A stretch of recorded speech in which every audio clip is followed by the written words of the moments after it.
Hey friends, my name's Eric, I'm 35, and I work as an architect in Seattle. My life was pretty normal, steady job, good friends, and what I thought was a solid marriage. But turns out, I was dead wrong about the last part that I met my wife, Lauren, 9 years ago at a charity event my firm sponsored. She was working in PR for a local nonprofit, and I was immediately drawn to her energy. She had this confidence that was magnetic. She could walk into any room and own it. We hit it off right away, and after a year of dating, we moved in together. A couple of years later, we got married. For the first few years, things were great. We traveled, hosted dinner parties, and supported each other's careers. Lauren was ambitious and driven, traits I admired. She always talked about wanting to make it big in the PR world, and I was proud of her hustle.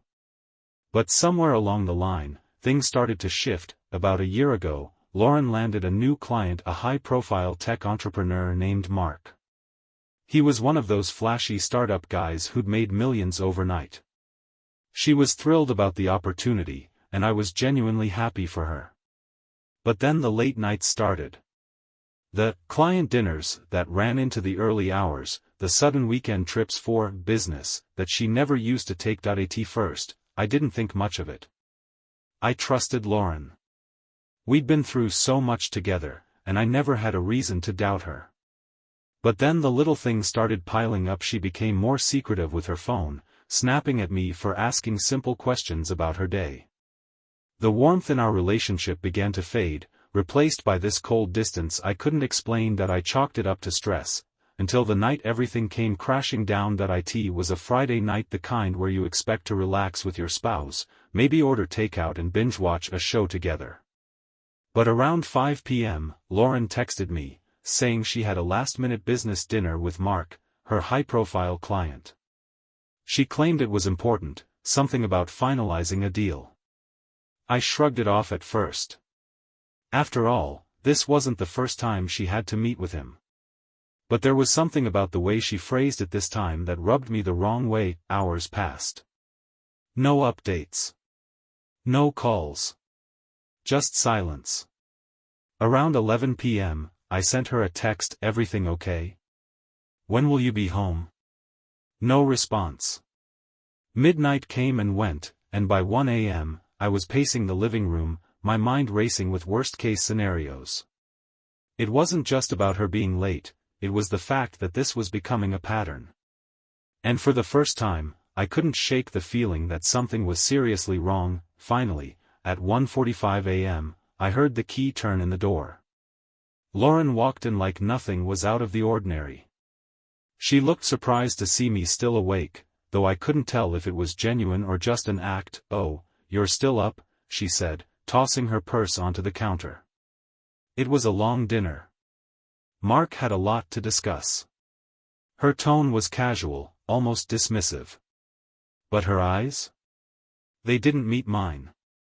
I noticed little things, the way her hair was slightly disheveled, her lipstick smudged just enough to make me wonder. And then there was the faint scent of cologne that wasn't mine. It hit me like a ton of bricks. At nearly 2 in the morning? I asked, trying to keep my voice steady, though my heart was pounding in my chest. She rolled her eyes, clearly annoyed that I was questioning her. "Eric, it's business. You know how these things go. Mark's a big client, and these deals don't wrap up by 9 o'clock. Her words were plausible enough, but her body language told a different story. She didn't bother to sit down, didn't ask how my evening was. She just breezed past me and went straight to the shower, leaving me standing there with a growing pit in my stomach. That night, I barely slept. I lay in bed, staring at the ceiling, replaying every interaction we'd had over the past few months. The late nights, the sudden weekend trips, the way she'd started guarding her phone like it held state secrets. I couldn't deny it anymore. Something was going on. The next day, Lauren acted like everything was fine. She made coffee, scrolled through her phone, and chatted about her plans for the weekend like nothing had happened. But I couldn't shake the feeling that I was being played. And that's when I did something I never thought I'd do. While she was out running errands, I checked her laptop. I felt sick to my stomach as I did it. This wasn't who I was. But I needed answers. I needed to know if I was losing my mind or if my gut was telling me the truth. I opened her email first, not expecting to find much. But there it was. A folder labeled "Personal" buried deep in her inbox. My hands were shaking as I clicked it open. What I found made my blood run cold: dozens of emails between Lauren and Mark. And these weren't business emails. They were intimate, flirtatious, explicit. Messages that left no room for misinterpretation. "Last night was amazing. I can't wait to feel you again. You make me feel things Eric never could. Let's sneak away to Napa next weekend. I'll tell him it's a work retreat." I felt like the air had been sucked out of the room. It wasn't just one night. It wasn't just a fling. This had been going on for months. All those late nights, all those business trips, they were all part of her elaborate lie. I closed the laptop, my mind racing. How could she do this? We'd built a life together. We'd talked about starting a family, buying a bigger house. And all the while, she was living a double life with this millionaire who could offer her the glamour and excitement she thought I lacked. When Lauren came home later that evening, I was waiting for her, her laptop sitting open on the kitchen table. I didn't know exactly what I was going to say, but I knew one thing for certain: this wasn't going to end quietly. I sat there at the kitchen table, staring at her laptop like it was a ticking time bomb. The emails were still open, right there in plain view, daring me to confront the truth I could no longer ignore. My heart was pounding so hard I could feel it in my ears, but underneath the rage, there was this numbness creeping in. Like my brain hadn't fully caught up to what my eyes had just seen. When Lauren finally walked through the door, grocery bags in hand, she was humming to herself like she hadn't just set our entire marriage on fire. She paused when she saw me sitting there, her eyes flicking to the laptop before snapping back to my face. Her smile faltered. "Hey, what's going on?" She tried to sound casual, but I could hear the edge in her voice. She knew. And now she was scrambling to figure out what I knew. I didn't say anything right away. I just stared at her, letting the silence stretch out until it became unbearable. I wanted her to squirm. I wanted her to feel even a fraction of the betrayal she'd inflicted on me. Finally, I spoke, my voice low and steady. "You forget something last night?" Her face barely twitched, but it was enough. "What are you talking about?" she asked, setting the bags down on the counter a little too carefully. I nodded toward the laptop. "Your business meetings. Or should I say your weekend getaways with Mark?" For a split second, I saw the panic flash in her eyes. But then, like flipping a switch, her expression hardened. She wasn't going to apologize. She wasn't even going to deny it. "So what?" she snapped, crossing her arms over her chest. "You're spying on me now? Going through my emails? That's real mature, Eric." I felt my jaw clench. Was she seriously trying to flip this on me? "Don't turn this around," I shot back, standing up so we were eye to eye. "You've been lying to me for months, Lauren. Sneaking around with that rich prick while pretending everything was fine at home. What did you think? That I'd never find out?" She rolled her eyes, like I was the one being unreasonable. "You know what, Eric? Maybe if you'd paid a little more attention to me, I wouldn't have had to look somewhere else." I stood there, stunned. That was her excuse? I was floored not just by the betrayal, but by the sheer audacity of her response. "Are you serious right now?" I asked, my voice rising despite myself. "I supported you in everything. Every late night, every business trip, I trusted you. And this is how you repay me?" She shrugged, like it was no big deal. "Mark makes me feel alive. He appreciates me. You're just safe. Predictable." Those words hit harder than any punch. Safe. Predictable. Like being a loyal, dependable husband was some kind of flaw. I took a deep breath, trying to hold back the anger that was threatening to spill over. But it was no use. The woman standing in front of me wasn't the person I married. She was a stranger, cold, selfish, and unapologetic. Well, I hope he was worth it, I said finally, grabbing my keys from the counter. Because you just threw away everything we had. Without waiting for a response, I walked out the door, slamming it behind me. I didn't know where I was going. I just knew I couldn't be in that house another second. That I ended up driving around aimlessly, my mind racing with a million thoughts. How long had she felt this way? Had our entire marriage been a lie? The more I thought about it, the more the pieces started to fit together. The late nights, the sudden distance, the way she'd started looking at me like I was some boring obligation instead of her husband. That I pulled over at a quiet park and just sat there in the dark, trying to process everything. The anger was still there, but underneath it was this crushing sadness. Sadness for the life we'd built, for the future I thought we had. And now, all of it was gone. After a while, my phone buzzed with a text from Lauren. "We need to talk." I stared at the screen, my hands shaking with a mix of rage and disbelief. Talk? What was left to say? I didn't respond. I didn't want to hear any more lies or excuses. Because in that moment, I realized something important. I deserved better. That I started the car and drove home, not to confront her, not to argue, but to take the first step in reclaiming my life. Whatever came next, I knew one thing for sure: I wasn't going to let her betrayal define me. When I finally pulled into the driveway, the house felt like a stranger's home. The warm, welcoming place I'd once shared with Lauren now felt cold, hollow, and full of shadows. Every brick, every piece of furniture, every photo on the wall screamed of a life that no longer existed. I sat in the car for a while, staring at the front door, trying to summon the strength to walk inside and face the wreckage of my marriage. When I finally pushed the door open, the house was eerily silent. The lights were off, except for a faint glow coming from the living room. I stepped inside, half expecting Lauren to be there, ready with another round of excuses or maybe even an apology. But the room was empty. Her laptop was gone from the kitchen table, and her purse was no longer on the counter. For a brief moment, I wondered if she'd left for good. A part of me hoped she had. But then I saw the faint light coming from under the bedroom door. She was still here. That I stood in the hallway for a few moments, debating whether to go in. What was the point? I'd seen enough, heard enough. But I needed closure. I needed to hear it from her mouth, to see if there was even a shred of remorse buried under all those lies. That I opened the door, and there she was, sitting on the edge of the bed, scrolling through her phone like nothing had happened. She looked up when she saw me, her expression unreadable. "We need to talk," she said again, echoing her text. That I leaned against the doorframe, crossing my arms.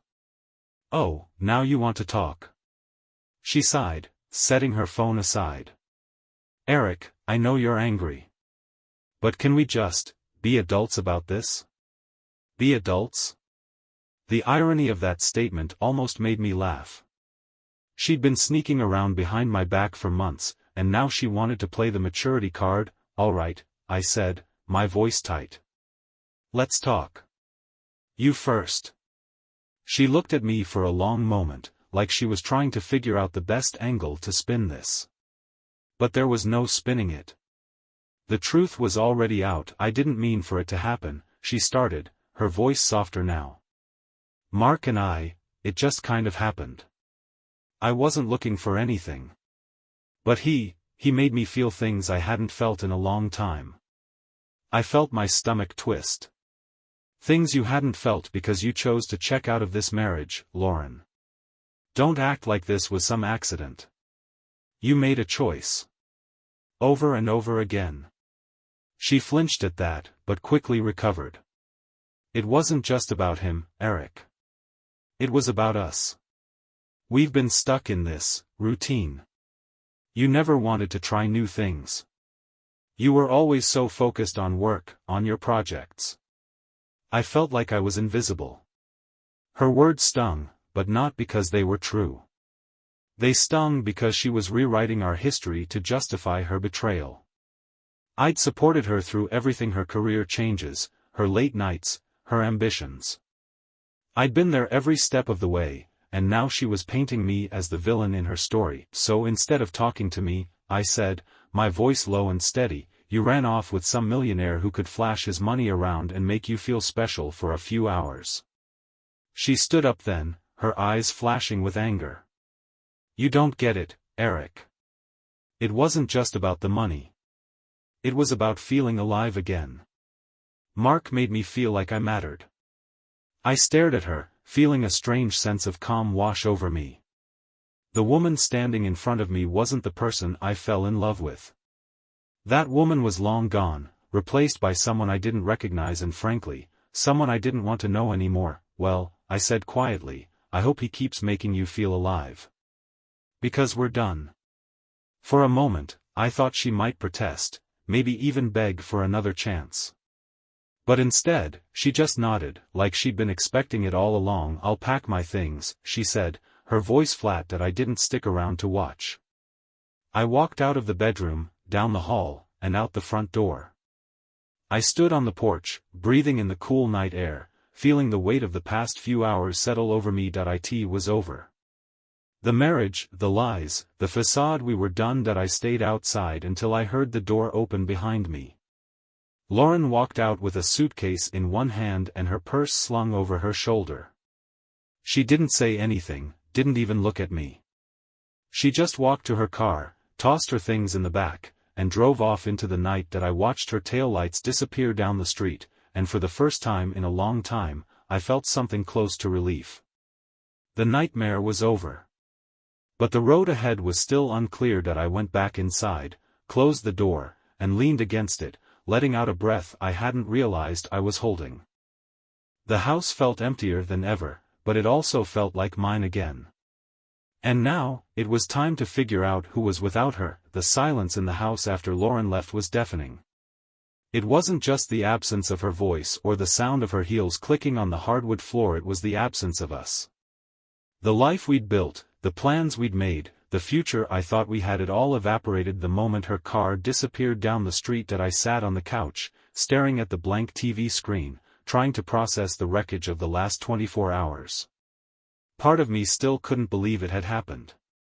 How does someone go from being your partner, your confidant, the person you trust most in the world, to a complete stranger? But that's exactly what Lauren had become. A stranger who had lived under my roof, slept in my bed, and lied to my face for months. The next morning, I woke up to a house that felt like a museum of our failed marriage.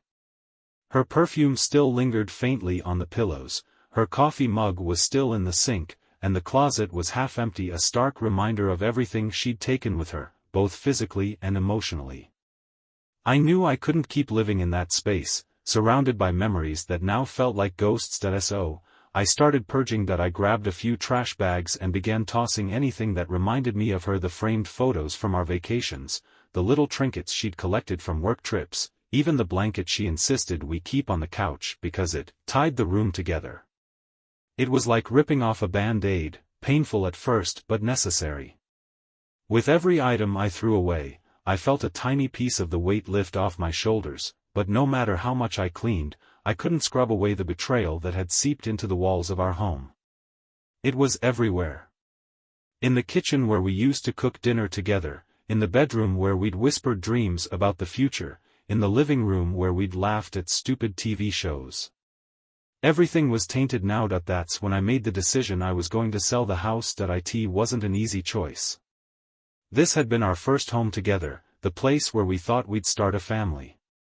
But now, it felt like a prison. I needed a fresh start, a clean slate. And that wasn't going to happen as long as I stayed trapped in a space filled with broken promises. I called a realtor that afternoon, and by the end of the week, the house was on the market. Things moved faster than I expected. Turns out, letting go of the physical space was easier than letting go of the emotional baggage. But the emotional baggage? That was a whole different beast. There were nights when the loneliness crept in, uninvited and suffocating. I'd wake up in the middle of the night, reaching out instinctively to the empty side of the bed, only to be met with cold sheets and a crushing sense of reality.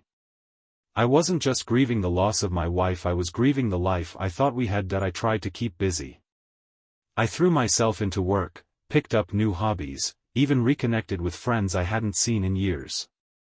But no matter how much I distracted myself, there was always that nagging question in the back of my mind: how did I not see it coming? I replayed every moment of our marriage, looking for signs I might have missed. The truth is, they were all there: the late nights, the sudden distance, the unexplained business trips. But I'd trusted her. I'd believed in us. And that trust had blinded me to the reality of who she really was. One evening, a few weeks after Lauren left, I got a text from an unknown number. "Hey. Can we talk?" I stared at the screen, my heart racing. I didn't need to guess who it was. Lauren. After everything, after all the lies and betrayal, she had the nerve to reach out like we could just have a casual conversation. I debated ignoring it. Part of me wanted to delete the message and move on. But another part of me wanted closure, to hear what excuse she'd come up with this time. Against my better judgment, I replied, "What do you want?" Her response came almost immediately. "I just want to explain. Can we meet?" I stared at the screen, my mind racing. Explain? What was left to explain? I'd seen the emails, I'd seen the lies in her eyes. But maybe hearing her say it out loud would help me close this chapter for good. I agreed to meet her, but on my terms. I needed to face her, not for her, but for myself. I needed to hear her admit what she'd done, to see if there was even a flicker of regret behind the cold facade she'd worn the night I confronted her. We met at a quiet coffee shop downtown, a place we used to go when things were still good between us. As soon as I walked in and saw her sitting there, it hit me just how much had changed. She looked the same, but everything else was different. The woman I saw across the table wasn't my wife. She was someone else entirely. She looked up when I approached, offering a tentative smile. "Hey, Eric." I sat down without returning the smile. "You wanted to explain. So, explain." She took a deep breath, fiddling with the coffee cup in front of her. "I know I hurt you," she started, her voice softer than I expected. "And I'm not here to make excuses. But I need you to know it wasn't about you." I raised an eyebrow. "Wasn't about me? You cheated on me, Lauren. How is that not about me?" She sighed, looking down at her cup. "I was lost, Eric. I felt trapped in our life, like everything was just routine. Mark offered me an escape. He made me feel important, like I mattered." Her words were like a slap in the face, but I stayed calm.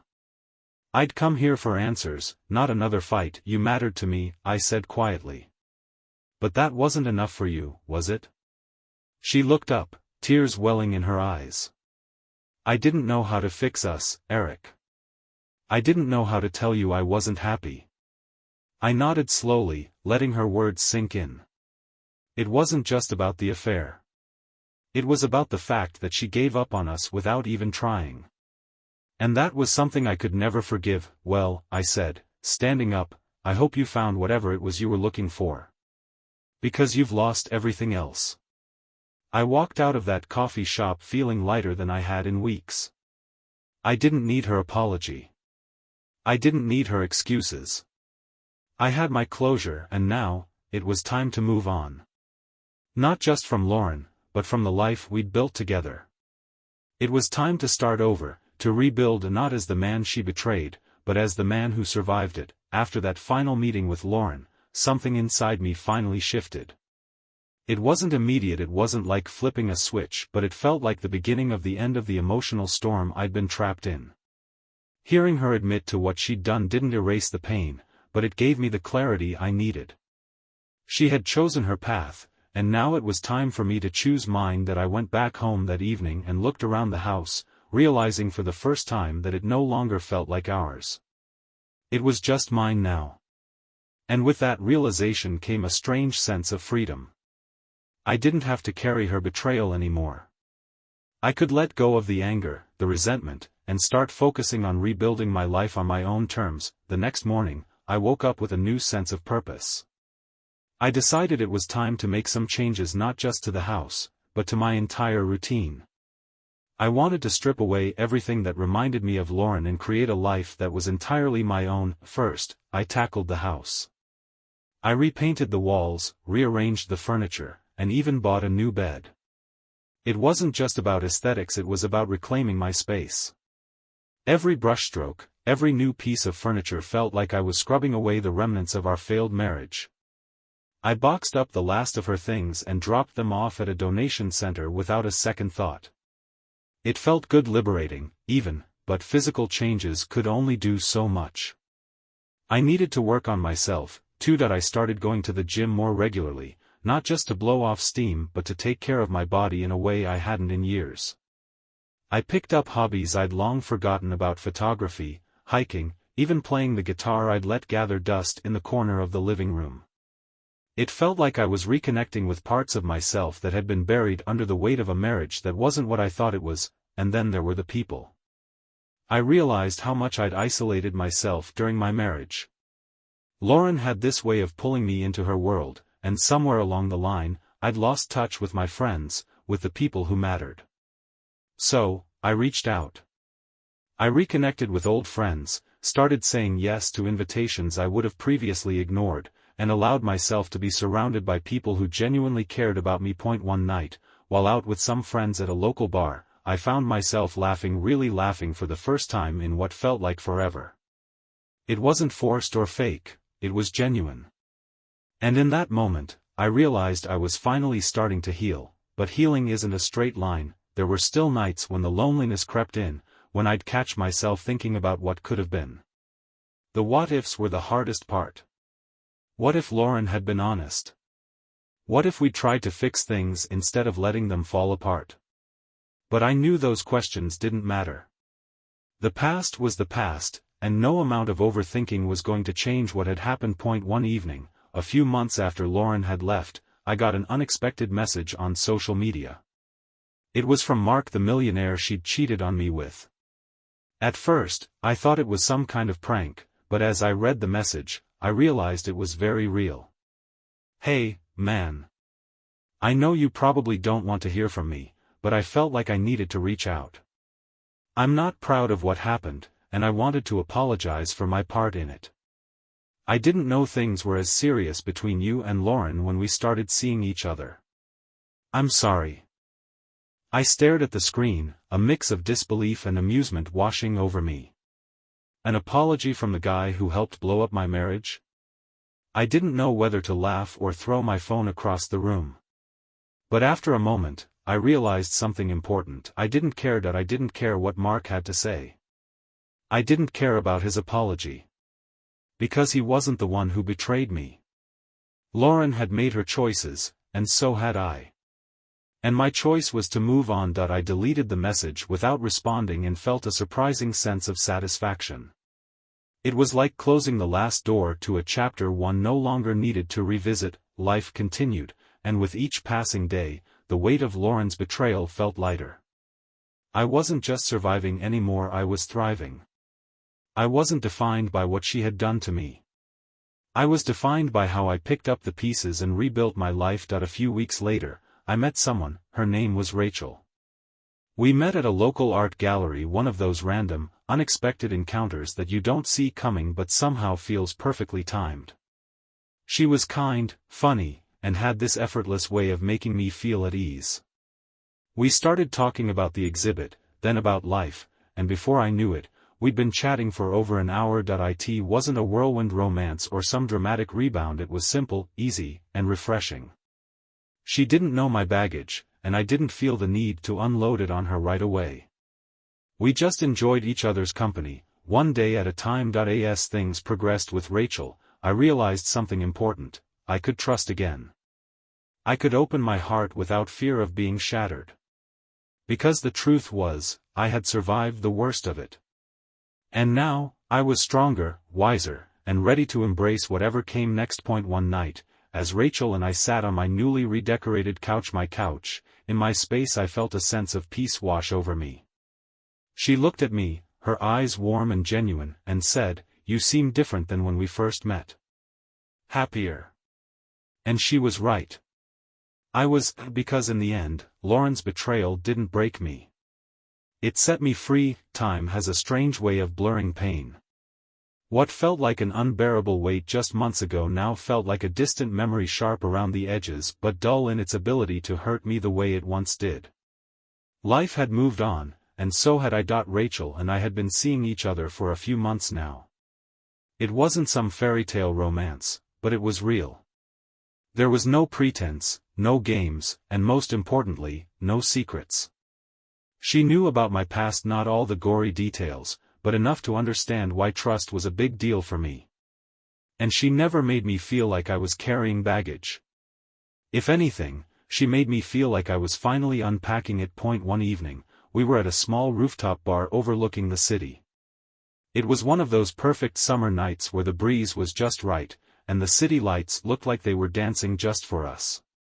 We were sipping on cocktails, laughing about something ridiculous, when Rachel suddenly turned serious. "Do you ever think about her?" she asked softly, not accusing, just curious. I stared out at the skyline for a moment, letting the question sink in. Did I think about Lauren? Sure. But not in the way Rachel probably imagined.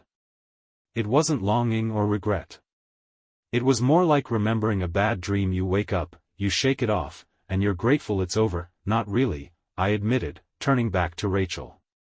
I mean, I think about what happened sometimes. But not about her. She's just part of my past now. Rachel nodded, a small smile tugging at the corner of her lips. Good. Because you deserve better. And for the first time, I genuinely believed that. I deserved better.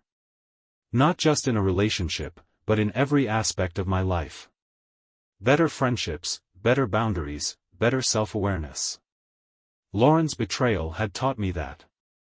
It had forced me to confront who I was, what I wanted, and what I would never tolerate again. But just when I thought the chapter was fully closed, life threw me another curveball. One morning, I was grabbing coffee on my way to work when I saw her. Lauren.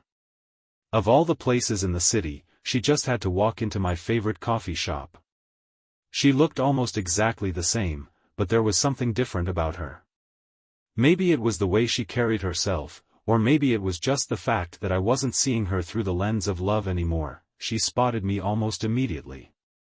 There was a flicker of surprise in her eyes, followed by something else, hesitation, maybe even regret. She approached my table slowly, as if testing the waters. "Eric," she said, her voice cautious. I looked up, meeting her gaze without flinching. I wasn't sure what I was supposed to feel, but there was no anger, no sadness, just indifference. "Lauren." She shifted awkwardly, glancing at the empty chair across from me. "Mind if I sit?" I shrugged. "It's a free country." She sat down, fidgeting with the strap of her purse. For a moment, neither of us said anything. The silence stretched out between us, thick with unspoken words. Finally, she broke it. "I heard you sold the house." I nodded. "Yeah. Didn't feel like home anymore." She winced slightly, but quickly recovered. "I've been meaning to reach out again, but I figured you didn't want to hear from me." "You figured right." She let out a nervous laugh, but it died quickly. "I just wanted to say, I'm sorry. For everything." I studied her for a moment, trying to decide if I even cared about her apology. Did it matter anymore? She could be sorry, she could be lying. It didn't change what had happened. "I'm not sure why you're telling me this now," I said, my tone even. "But I hope you find whatever it is you're looking for." She opened her mouth like she wanted to say more, but then closed it again. After a moment, she stood up. "Take care, Eric." And just like that, she walked out of my life for the last time. I sat there for a few moments, staring at the door she'd just exited. But instead of feeling the weight of the past, I felt free. Truly free. Her words, her presence, it didn't affect me anymore. She was just another person in a crowded city, a face I used to know. That evening, I told Rachel about the encounter. She listened quietly, her hand resting on mine. "How do you feel?" she asked that I thought about it for a moment. Lighter. Like I finally closed the last door I didn't even realize was still open. She smiled. Good. Because you've got a lot of life ahead of you. And she was right. The past was behind me, and the future was wide open. Whatever came next, I knew one thing for sure: I was ready to love again. Ready to trust. Ready to live, because in the end, Lauren's betrayal wasn't the end of my story. It was just the beginning of a better one. A few months passed after that unexpected run-in with Lauren at the coffee shop, and life felt like it was finally settling into a rhythm I could trust. Not the old, predictable routine that Lauren had once accused me of, but a new kind of normal one built on authenticity, growth, and the freedom of finally knowing who I was without her. Rachel and I were still seeing each other, and things were going well, better than I ever expected after everything I'd been through. But what made it different wasn't just her, it was me. I wasn't looking for someone to fill a void or fix something broken. I'd done the hard work to heal on my own, and Rachel was simply someone who added to the happiness I'd already found within myself. But life has a funny way of testing you, even when you think you've moved on completely. One evening, I got an unexpected call from a mutual friend, Jake. We hadn't been super close during my marriage, but he was one of those friends who floated in and out of our lives, always around for parties and gatherings. I hadn't seen or heard from him in months, so when his name popped up on my phone, I hesitated before answering. "Hey, Eric." Jake's voice was cautious, like he wasn't sure if calling me was the right move. "Listen, I wasn't sure if I should tell you this, but I thought you'd want to know." I leaned back on the couch, my heart sinking just enough to make me realize this wasn't going to be good news. "What's up?" "It's about Lauren," he said, and immediately I felt my jaw clench. Not because I cared about her anymore, but because her name still had that uncanny ability to pull me back into a chapter one was trying to leave behind. "What about her?" I asked, keeping my voice neutral. Well, let's just say things with Mark didn't exactly work out. Word is, she's been telling people she regrets what happened between you two." I let out a slow breath, the information settling in. Of course things didn't work out. Mark, with all his flashy money and charm, was probably never in it for the long haul. But Lauren? She'd thrown away everything we had for the illusion of excitement and wealth. "I figured as much," I replied, trying to keep the bitterness out of my voice. "Doesn't really change anything." Jake chuckled awkwardly. "Yeah, I didn't think it would. Just thought you'd want to know. Anyway, let's grab a drink sometime." We hung up, and I sat there for a minute, processing what I'd just heard. But to my surprise, I didn't feel angry. I didn't feel vindicated. I felt nothing. It was like hearing about an old colleague from a job you quit years ago, irrelevant, distant, and completely detached from your current life. But that wasn't the end of it. A few days later, I got another message, this time from Lauren herself. Seeing her name pop up on my phone felt surreal, like a ghost trying to claw its way back into the present. "I know you probably don't want to hear from me, but I just wanted to say I'm sorry. For everything. I made a huge mistake, and I hope you're doing well." I stared at the message for a long time, debating whether to respond. Part of me wanted to ignore it, to let her words hang in the void where they belonged. But another part of me, a part that needed final closure, decided to reply. "I appreciate the apology. But I've moved on. I hope you find what you're looking for." Simple. Direct. No emotion attached, she replied almost instantly. "I'm glad you're doing well. I just wish things had been different between us." I didn't respond. Because the truth was, I didn't wish things had been different. I was glad it had happened. Lauren's betrayal had been the catalyst for my growth, the spark that forced me to confront who I was and what I deserved. Without it, I might have stayed stuck in a marriage that wasn't fulfilling, clinging to a version of love that wasn't real. A few weeks later, Rachel and I were sitting on the balcony of my new apartment, our apartment, really. We decided to move in together after realizing how much we enjoyed simply existing in the same space, sharing the mundane moments that made life feel full. As we watched the city lights twinkle in the distance, Rachel turned to me, her expression thoughtful. You know, she said, I've never met someone who's gone through what you have and come out so whole. I smiled, appreciating her words more than she probably realized. Because I didn't feel whole for a long time. I felt broken, betrayed, and lost. But through it all, I discovered something important. I wasn't defined by what happened to me. I was defined by how I responded to it. I guess it's because I finally realized that I deserve better, I said softly. Better than lies, better than betrayal.